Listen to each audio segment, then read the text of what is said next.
Boa tarde a todos. Sejam todos bem-vindos aqui nessa última roda do diálogo do nosso 23º Encontro Nacional de Comitês de Bacias Hidrográficas. Durante esse encontro já falamos de águas urbanas, costeiras, água e saneamento, e agora chegou água e educação ambiental. Então, é extremamente importante, né, para os comitês de bacias hidrográficas, né? O objetivo dessa roda é trazer questões problematizadas sobre os desafios e perspectivas do papel da educação ambiental, capacitação e comunicação na implementação dos instrumentos de gestão de recursos hídricos e no fomento à governança e participação. Para moderar essa mesa, eu convido Renata Maranhão, nossa grande amiga e parceira dos comitês do Fórum Nacional de Comitês de Bacias Hidrográficas, representando aqui a Agência Nacional de Águas e Saneamento Básico.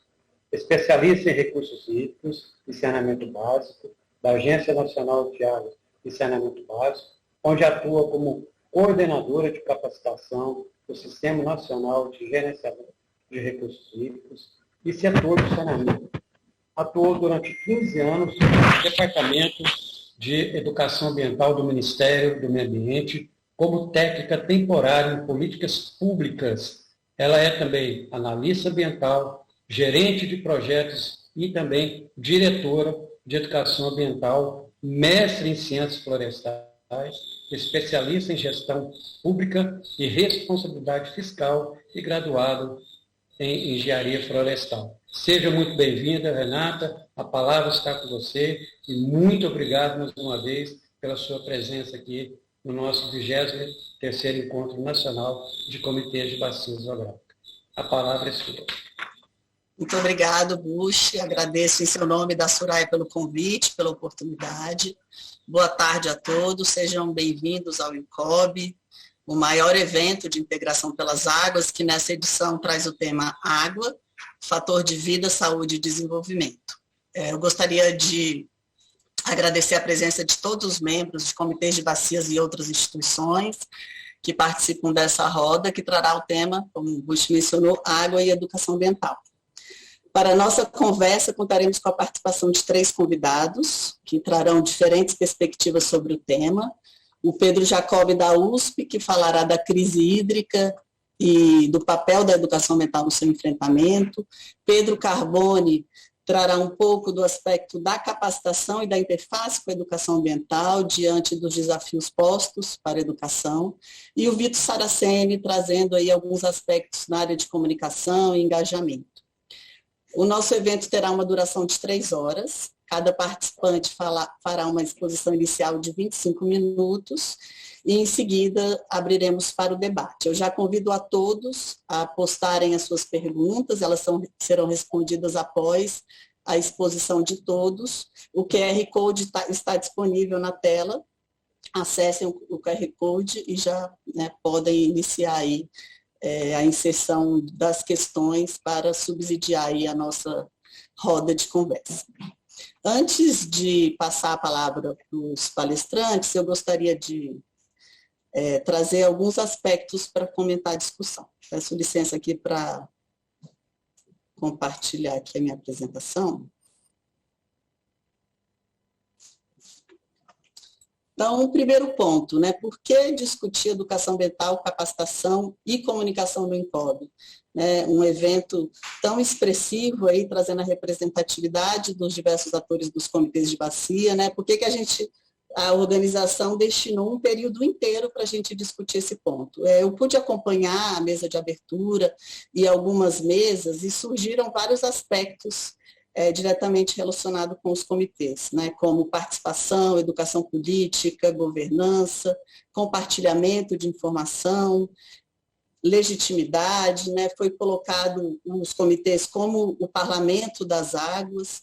Então, todos esses aspectos, a educação ambiental, a capacitação e a comunicação podem contribuir, porque se a gente, a partir do momento que o Comitê de Bacia ele se torna esse parlamento das águas, esse espaço de referência, de debate e diálogo e de cumprimento das suas atribuições trazidas pela Política Nacional de Recursos Hídricos, é importante que esses membros estejam preparados, né, para uma atuação qualificada e, ao mesmo tempo, que eles se conectam com a comunidade, a sociedade como um todo, dentro, né, dos desafios postos para o comitê. E a partir dessa importância, algumas resoluções do Conselho Nacional de Recursos Hídricos já trazem essa atribuição específica para os comitês. A resolução número 5 de 2000, ela estabelece que cabe aos comitês desenvolver e apoiar iniciativas de educação ambiental, e é interessante que ela estabelece essa consonância com a Política Nacional de Educação Ambiental, que já traz algumas premissas, né? É uma política que orienta as ações de educação ambiental. A resolução 17 atribui aos planos de bacias hidrográficas contemplar ações de educação ambiental, e chegamos aí em 2009 com uma resolução específica para detalhar um pouco mais o que a gente está dizendo aí de educação, desenvolvimento de capacidades, mobilização e informação na gestão integrada de recursos hídricos. Então, acho que é sempre bom a gente revisitar, né, os nossos referenciais aí, institucionais que direcionam essas ações. E eu trouxe aqui também alguns aspectos para a gente, né, reforçar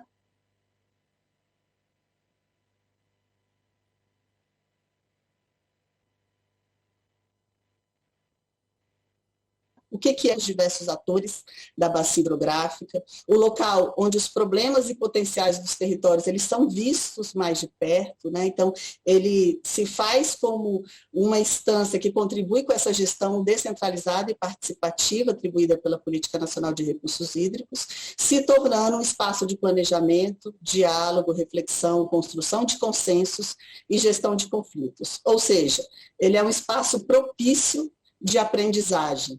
Então, trazer esses diversos atores, a gente integra um mosaico e a gente traz diferentes perspectivas em torno das problemáticas relacionadas à Política Nacional de Recursos Hídricos. E eu trouxe também esse mosaico que traz diferenciais, né, diferentes cores, trazendo também a importância tanto da gente integrar os diversos atores, como também integrar as diversas políticas relacionadas com a gestão de recursos hídricos. E por trás desses comitês, a gente tem pessoas. É importante a gente olhar, né, para essas pessoas que estão dentro desses comitês, né, por trás dessa gestão de recursos hídricos, que é a partir, a atuação junto a essas pessoas que a gente chega aí com a educação ambiental e com a capacitação, né? São pessoas que têm diferentes trajetórias, diferentes crenças, interesses, visões de mundos, repertórios, e tudo isso vai interferir da forma que essas pessoas vão atuar dentro de um comitê e na sua relação, né, sociedade, natureza e dentro aí do território bacia hidrográfica. E quanto mais diversa for essa composição desse comitê de bacia hidrográfica, a gente vai ter uma maior representação, uma maior representatividade e uma riqueza maior de contribuições e clareza aí diante dos propósitos atribuídos ao comitê. E aí eu trago um pouco da conjuntura, né? O Pedro Jacobi vai falar um pouco mais da crise hídrica, mas a gente tem os comitês integrados por pessoas e instituições, e essas pessoas se deparam com uma conjuntura atual, integrada por diversas crises, né, que transitam aí desde a questão hídrica, social, política, sanitária, né? A gente tem aí uma população das cidades com risco hídrico em torno de 60 milhões de pessoas, a gente cada vez mais tem maiores eventos, né, de cheia, eventos de seca, barragens com risco, com dano potencial. São diversas problemáticas que se inserem nessa conjuntura, e é nesse espaço que essas pessoas, dentro dos comitês de bacia, né, precisam atuar, conhecer, para intervir de uma forma mais qualificada e estruturada. Com isso, a gente amplifica um pouco mais o que a gente quer dizer quando a gente fala de educação ambiental, capacitação e comunicação, né? E por que a gente trouxe esses três temas dentro de uma mesa que fala de água e educação ambiental. Porque são 3 temas que se encontram. A educação ambiental, ela pode potencializar as iniciativas de capacitação, ao mesmo tempo a capacitação pode se incorporar às ações de educação ambiental, e a comunicação com uma perspectiva educativa pode trazer uma riqueza, né, tanto às ações de educação ambiental quanto às ações de capacitação.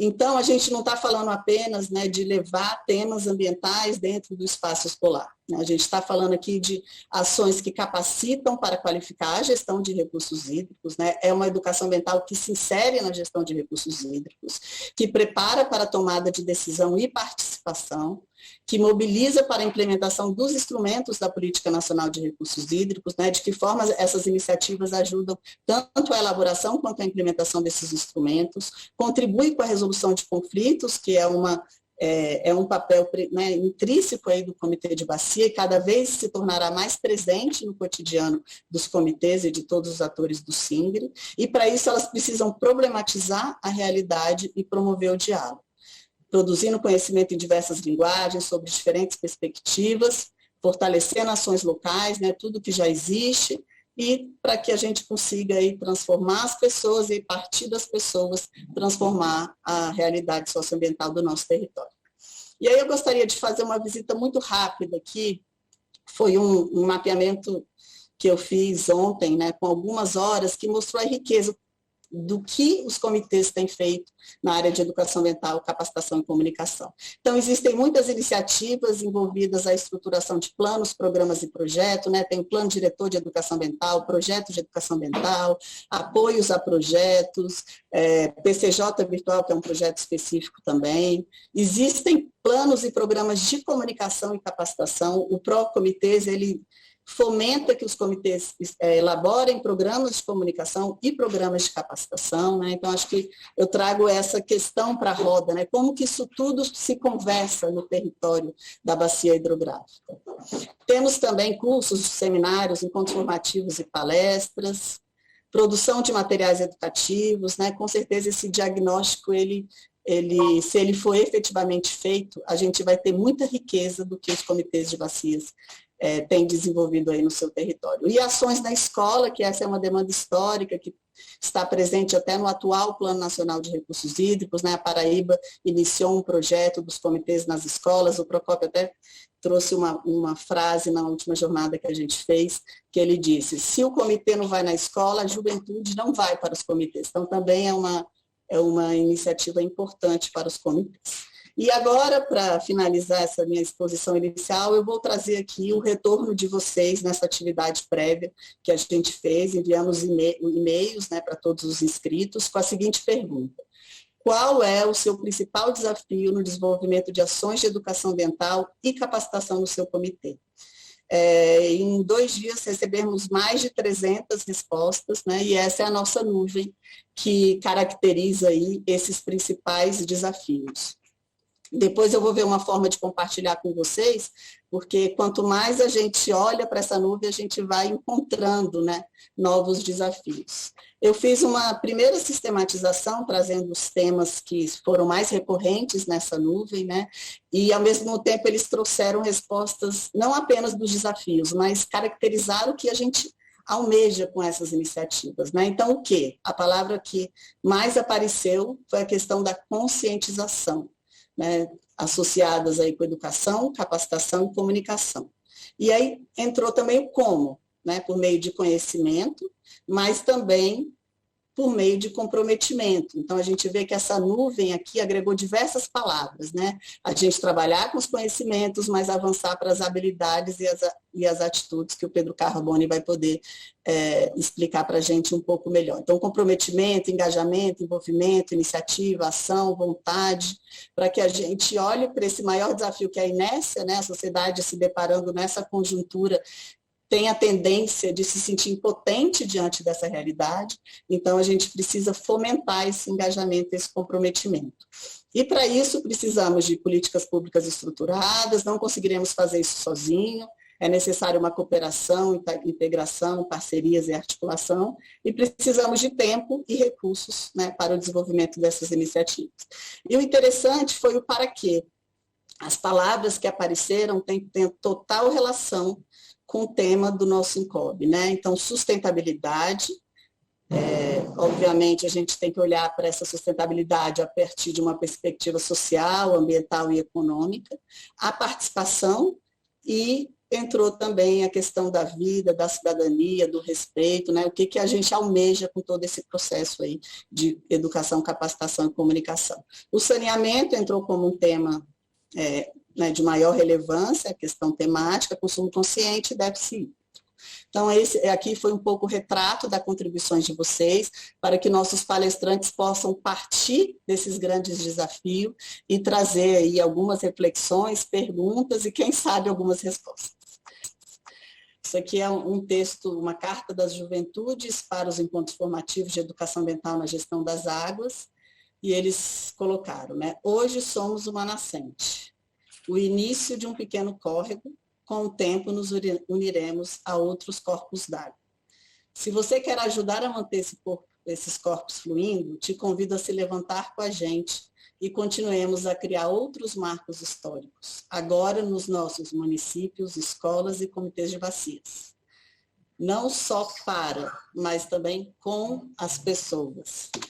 E aí eu resgato aqui, dando continuidade, né, ao Van Gogh, trazendo o quadro O Semeador, e gostaria de destacar 3 elementos, né? O sol, para que a gente identifique cada vez mais como sistema quais são as estrelas que iremos fixar e seguir.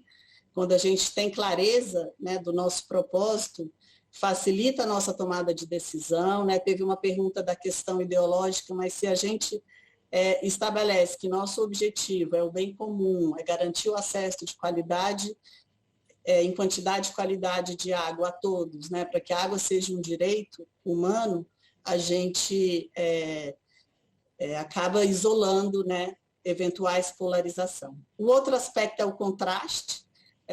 A beleza dessa arte, ela se dá pelo contraste entre as cores. Então, é a partir do contraste que a gente vai trazendo outras formas, né, de relação sociedade-natureza, de cuidado com as nossas águas, e a partir disso a gente vai gerando essa conscientização almejada e construindo outros valores, crenças e mapas mentais. E o terceiro aspecto é a harmonia, né? A beleza também ela é trazida pela harmonia, pela composição entre as diferentes cores, né? Se o quadro fosse só preto e branco ou só preto, ele não traria essa mesma riqueza, né, dessa integração entre as diferentes cores. É aí que a gente materializa a diversidade tão almejada aí nos comitês de bacias, para que ela efetivamente seja aí o nosso parlamento das águas, trazendo toda essa beleza e essa riqueza, né, dos diversos atores que integram aí a nossa sociedade brasileira. Então, deixo aqui o meu grande agradecimento.